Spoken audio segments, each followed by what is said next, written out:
So finally ಇರೋದೊಂದು ಜೀವನದಲ್ಲಿ ನಮ್ಮ ಸಿಂಗ್ರಿ ಒಂದು ಬರ್ಡೇ. Happy birthday. ಸೊ ಸಿಂಗ್ರಿ 3 ಇಂದ ಸಿಂಗ್ರಿ 1ಗೆ ಬರ್ಡೇ ವಿಶಸ್. ಸೊ ಏನಂತ ಹೇಳಿ, ಶಿಶಿರ್ನ ಫಸ್ಟ್ ಟೈಮ್ ನಾನು ಮೀಟ್ ಮಾಡಿದೆ MG ಹೆಕ್ಟರ್ ಶೋರೂಮ್ ಅಲ್ಲಿ.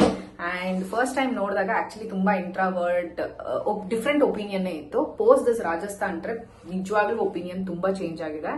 Basically is a very good human being and ತುಂಬಾ ಸೆಲ್ಫ್ ಸೆಂಟ್ರಿಕ್ ಅಂತೆಲ್ಲ ಅನ್ಕೊಂಡಿದ್ದೆ. ಖಂಡಿತವಾಗ್ಲೂ ದೊಡ್ಡ ಸುಳ್ಳು. ಬಟ್ ಒಂದು ತುಂಬಾ ದೊಡ್ಡ ಬೇಜಾರ್ ಏನಪ್ಪಾ ಅಂದ್ರೆ, ಒಂಟೆ ಹಾಲು ಕೊಡಿಸ್ತೀನಿ ಅಂತ ಕರ್ಕೊಂಡೋಗಿ ನನಗೆ ಒಂಟೆ ಹಾಲೇ ಕೊಡಿಸಿಲ್ಲ.